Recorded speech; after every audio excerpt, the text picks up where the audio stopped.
করি সবাই ভালো আছেন। তো লিস্ট অফ হেডিং 2025 সালের পরীক্ষাগুলোতে আসবে কিনা সেটা নিয়ে পুরো আমি বিস্তারিত কথা বলবো, এবং 2025 সালে যারা এক্সাম দিবে তাদের ক্ষেত্রে লিস্ট অফ হেডিং গুলো আসলে কোনগুলা প্র্যাকটিস করা উচিত। আসলে কি ক্যামব্রিজ বইটা প্র্যাকটিস করা উচিত, ক্যামব্রিজ 12 থেকে 18 করতে হবে, নাকি ক্যামব্রিজ 12-র নিচে যেগুলো আছে মানে যেগুলো ওল্ড ক্যামব্রিজ বুক আছে সেগুলো করতে হবে, নাকি লিস্ট অফ হেডিং এর জন্য অফিসিয়াল গাইডটাকে আমার 2025-এর জন্য করতে হবে। তো এই সব কিছু নিয়ে আজকে আলোচনা করব। আমার লিস্ট অফ হেডিং 2025-এ আসার সম্ভাবনা কতটুকু, বা এই আইটেমটা কিভাবে আসলে আসতে পারে 2025 সালে, এবং এই আইটেমটার জন্য আমি কিভাবে প্রিপারেশন নিলে আমি 100% রাইট অ্যান্সার করে আসতে পারবো। তো আমরা চলে আসলাম আজকে ম্যাসিং এর মধ্যে খুবই ইম্পর্টেন্ট একটা ম্যাসিং, সেটা হচ্ছে লিস্ট অফ হেডিং। এবং এটা সবাই মনে করে যে অনেক বেশি কঠিন একটা জিনিস, সবার কাছে এটা মোটামুটি মনে হয় যে কঠিন কঠিন কঠিন একটা ব্যাপার রিডিং এ।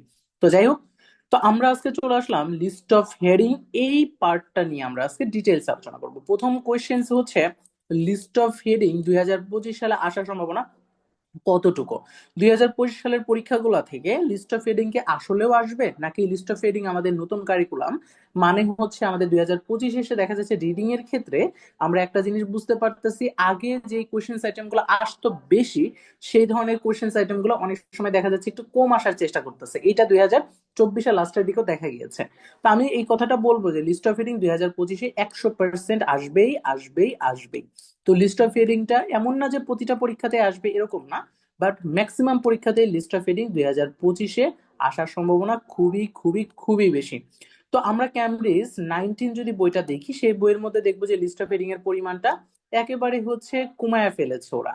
তো এই জায়গাতে আমি যদি আগের ক্যামব্রিজ বইয়ের থেকে 19-কে যদি ফলো করি তাহলে মনে হতে পারে যে না, লিস্ট অফ হেডিং এর আমরা এটাকে একটু আমি যদি একটু স্কিপ করে যায় বা চুজ করে চলে যায় তাহলে আমার ওরকম ইম্প্যাক্ট নাও পড়তে পারে। তো আমি বলবো না, লিস্ট অফ হেডিং 2025 সালের জন্য মাস্ট এটা পড়তেই হবে।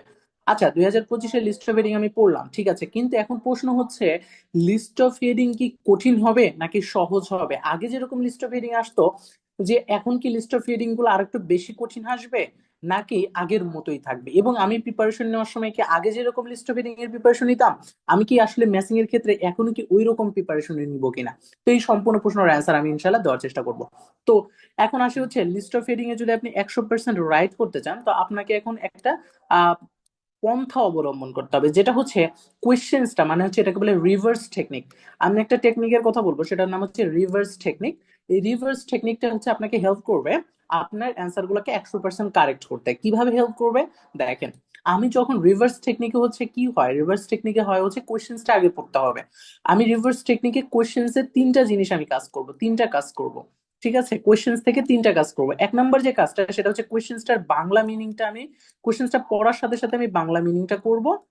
এবং আমরা যারা হচ্ছে মোটামুটি নতুন আছে আইএলস, আমি বলবো তারা পাশে হচ্ছে বাংলা মিনিংটা কোয়েশ্চেন্স এ লিখবেন। কোয়েশ্চেন্স এর বাংলা মিনিংটা পাশে হচ্ছে এই যে এখানে পাশে বাংলা মিনিংটা লেখার চেষ্টা করবেন। আর যারা হচ্ছে মোটামুটি আইএলস অনেকদিন যাবতীয় প্র্যাকটিস করতেছেন, ম্যাসিং ইমপ্রুভ হচ্ছে না, তারা মোটামুটি বাংলা মিনিংটা যদি মনে হয় হাতে সময় থাকে, আমার পরীক্ষার 1-1.5 মাস সময় থাকে, তাহলে বাংলা মিনিংটা লিখে প্রথমে আপনি 10 দিন প্র্যাকটিস করেন। প্রথম 10 ডেজ আপনি প্র্যাকটিস করবেন বাংলা মিনিং লিখে। দেন পরের যে আপনার 10 ডেজ এখানে আপনার বাংলা মিনিং একটু কমায় লিখে, আপনি দরকারের লেখারই দরকার নেই, আপনি হচ্ছে বাংলা মিনিং ছাড়াই আপনি প্র্যাকটিস করেন, মানে জাস্ট মিনিংটা করেন, পাশে লেখার দরকার নেই। ঠিক আছে। এরপরে হচ্ছে 2 নাম্বার কাজ হচ্ছে কিওয়ার্ড। আমি লিস্ট অফ হেডিং এর ক্ষেত্রে কিওয়ার্ড দাগানোটা খুবই খুবই ইম্পর্টেন্ট। আমি যখন এখানে মিনিং করব, মিনিং করার সাথে সাথে হচ্ছে আমি কিওয়ার্ড দাগাবো। এখন লিস্ট অফ হেডিং এর ক্ষেত্রে কিওয়ার্ড গুলা কাদেরকে দাগাইতে হয়, আমরা আসলে আমরা জানি হচ্ছে নাউনকে মোটামুটি আমরা কিওয়ার্ড দাগায় ফেলি সবাই, যে হচ্ছে গ্যাপ ফিলের ক্ষেত্রে বা টু ফলস এর ক্ষেত্রে আমরা সার্চ করার জন্য কিওয়ার্ড গুলা দাগাই।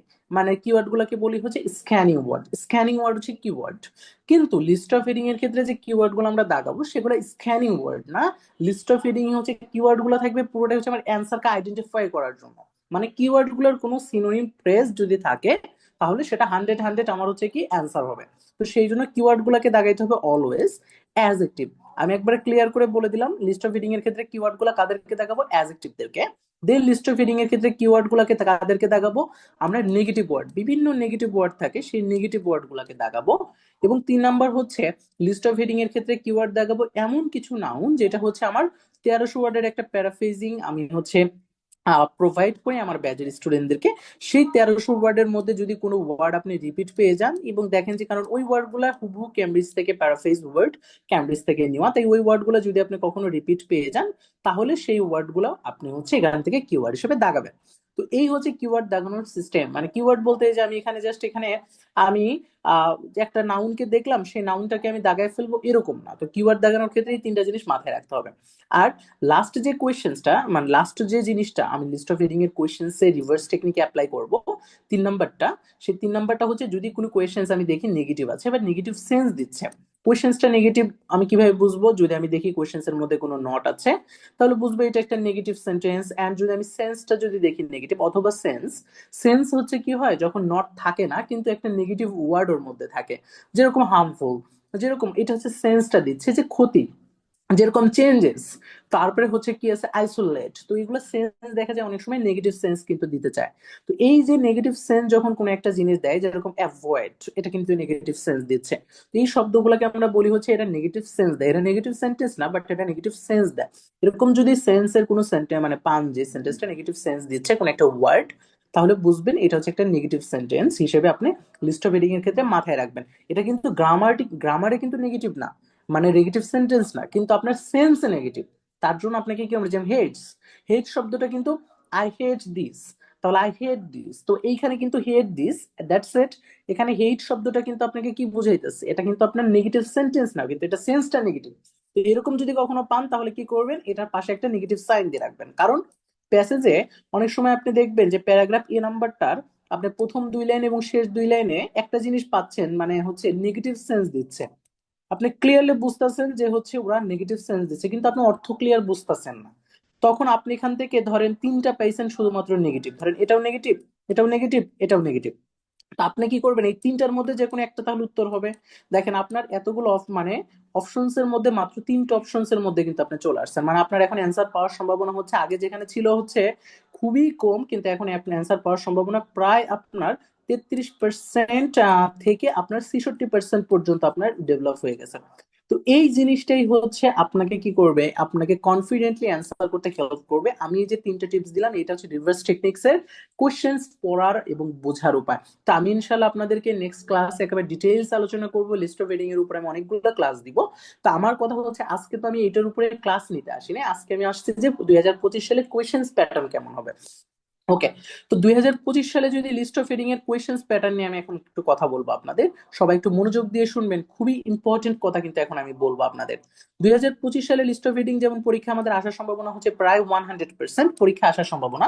তাহলে এখন আসতে হবে যে আমি প্রিপারেশনটা কিভাবে নিব এবং লিস্ট অফ হেডিং কি আমার আগের বছরের মতোই আসবে কিনা। হ্যাঁ, লিস্ট অফ হেডিং আমরা 2024 সালে যেরকম দেখেছি, আমি যেটা মনে করি 2024 সালের আমরা যেই প্যাটার্নটা দেখেছি লিস্ট অফ ফিডিং এর, বা লিস্ট অফ ফিডিং গুলা মোটামুটি 2024 সালে কিছু লিস্ট অফ ফিডিং এসেছে মোটামুটি যে অ্যাভারেজ লেভেলের ছিল, 2025-এও সেম থাকবে, ওইটা নিয়ে টেনশন নাই। যে 2025-এ হচ্ছে কঠিন হয়ে যাবে এরকম কোনো কথা না, 2025-এও ম্যাচিং গুলো একই রকম থাকবে। কিন্তু 2025-এ আমি যেটা বলবো, আপনারা যারা ক্যামব্রিজ শুধু বই ফলো করতেছেন তারা ক্যামব্রিজ বইটা না করে আমি 2025-এর জন্য আপনাদের একটা বই সাজেস্ট করবো, যেটার নাম হচ্ছে অফিসিয়াল গাইড। আমার এখানে দেখতে পাচ্ছেন আপনারা যে আমি হচ্ছে এইখানে একটা পিডিএফ ওপেন করেছি, এই দেখেন দ্য অফিসিয়াল ক্যামব্রিজ গাইড, এটা হচ্ছে অফিসিয়াল ক্যামব্রিজ গাইড বুক। আমি যদি প্রথমে একটু দেখাই আপনাদের, এটা হচ্ছে এই বইটা আপনারা সবাই পড়বেন। দেখেন এই যে বইটা, the official Cambridge guide to IELTS for academic and zonal training, এইখানে অলরেডি ক্লিয়ার করে দিয়েই দিয়েছে। তো আমি আপনাদেরকে সাজেস্ট করবো students book with answer, answer সহ আছে, উইথ ডিভিডি আছে। ডিভিডি গুলো আমার নর্মালি হচ্ছে এটা লিসেনিংটা আপনি সে পাবেন, ইউটিউবে লিসেনিংটা পাবেন, তো এটা নিয়ে আর আসলে টেনশন নেই। আমি আপনাদেরকে সাজেস্ট করবো যে আপনারা আইএলস এর প্রিপারেশন নেন বা না নেন, আপনি যদি মনে করেন যে না আমি আইএলস পরীক্ষা হয়তো বা 6 মাস পরেও দিব, তাহলে আমি বলবো ক্যামব্রিজ বইগুলা না আগেই সলভ করে আপনি ক্যামব্রিজের এই বইটা সলভ করেন, যেটা হচ্ছে অফিসিয়াল ক্যামব্রিজ বই। নর্মাল যে আমরা ক্যামব্রিজ গুলো করি, ক্যামব্রিজ হচ্ছে আমরা 12 থেকে শুরু করে ক্যামব্রিজ 19 পর্যন্ত যেটা সলভ করি, ওইটা আগে না করে আপনি আগে অফিসিয়াল গাইডটা করেন, অফিসিয়াল গাইডটা আগে শেখেন, এটা বোঝেন। অফিসিয়াল গাইডটা যদি আপনি বুঝতে পারেন বা শিখতে পারেন, তাহলে আমি মনে করি 2025 সালের আইএলটিএস পরীক্ষা নিয়ে আপনার আসলে কোনো টেনশন করার দরকার নেই। কারণ 2025 সালের পরীক্ষাগুলা অফিসিয়াল গাইড যদি কেউ প্রিপারেশন নিতে পারে, এখন আইএলটিএস পরীক্ষা 2025-এর পরীক্ষাগুলো নিয়ে তার কোনো ধরনের টেনশন থাকবে না। কারণ এইখানে অফিসিয়াল গাইড স্ট্যান্ডার্ড প্রশ্ন দিবে, লিসেনিং অ্যান্ড রিডিং এর প্যাসেজ গুলা, যে প্যারাফ্রেজ গুলা, সেটা অফিসিয়াল গাইড স্ট্যান্ডার্ড করার সম্ভাবনাই সব থেকে বেশি আছে। তো সেই জন্য হচ্ছে প্যারাফ্রেজ নিয়ে আপনাদের আমি ইনশাল্লাহ ভিডিও আপলোড করবো। আমার রিডিং প্লেলিস্টে হিউজ ভিডিও আছে আপনাদের জন্য। আপনারা জাস্ট হচ্ছে যত ধরনের ইনফরমেশন আপনাদের দরকার হয় সব আমার রিডিং প্লেলিস্টের মধ্যে পাবেন, লিসেনিং প্লেলিস্টের মধ্যে পাবেন। প্রচুর পরিমাণে টিপস অ্যান্ড ট্রিক্স দিয়ে ভিডিওগুলো আছে। অ্যান্ড আপনাদের অথেন্টিক যে সোর্স গুলা সেগুলো আমি বলার চেষ্টা করি। এই বইটা আপনারা কেন পড়বেন দেখেন, অফিসিয়াল গাইডটা আপনারা যদি না পড়েন তাহলে আইএলটিএস এর প্রিপারেশন থেকে আপনার জন্য একটু রিস্ক, মানে বাটা রিস্কের ব্যাপার একটা থাকবে। কিন্তু কেন? কারণ ক্যামব্রিজ বইয়ে যেই প্যাটার্নটা থাকে সেই প্যাটার্নটাই 2025 সালে একটু অ্যাডভান্স করার ওরা চেষ্টা করতে পারে।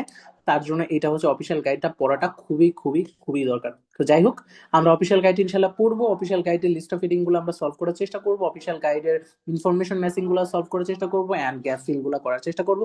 তাহলে আইএলটিএস পরীক্ষার যত ভয় আছে এগুলো সব দূর হয়ে যাবে ইনশাল্লাহ। আমি আপনাদের পাশে আছি। আপনাদের যত ইনফরমেশন দরকার হয় আপনারা কমেন্ট করে জানাবেন, এবং আপনারা সবাই আমার রিডিং প্লেলিস্টটা দেখার চেষ্টা করবেন, কারণ এখানে সকল কিছু ইনফরমেশন দেওয়া